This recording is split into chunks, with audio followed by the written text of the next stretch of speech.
The market saw a sea of red last week as broad selling impacted every asset class. Of the major markets, the greatest losses were seen in the more concentrated Dow Jones Industrial Average. Surprisingly, after weeks of underperformance, the MSCI Emerging Market Index was the best of the worst, as it lost only 7.26% last week.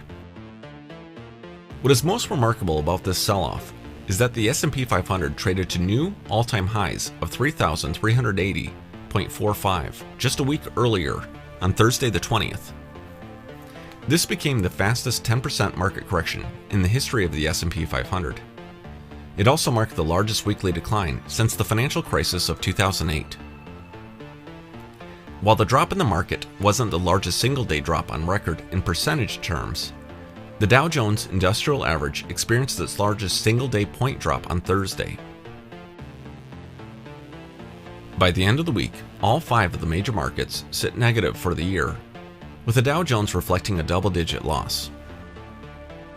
But to put things into perspective, the S&P 500 closed at roughly the same level that it did back in April of last year, and more recently in October.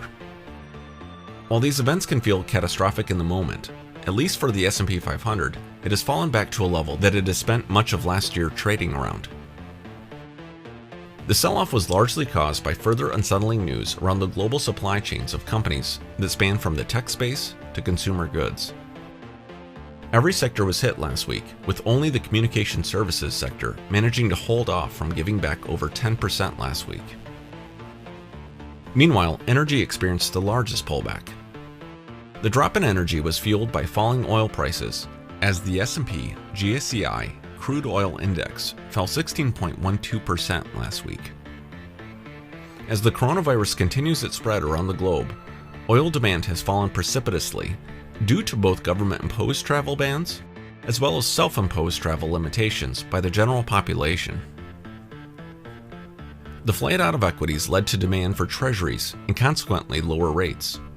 By the end of the week, the 10-year closed at 1.13%. This reflects a 36 basis point drop in a week and a 79 basis point drop year to date.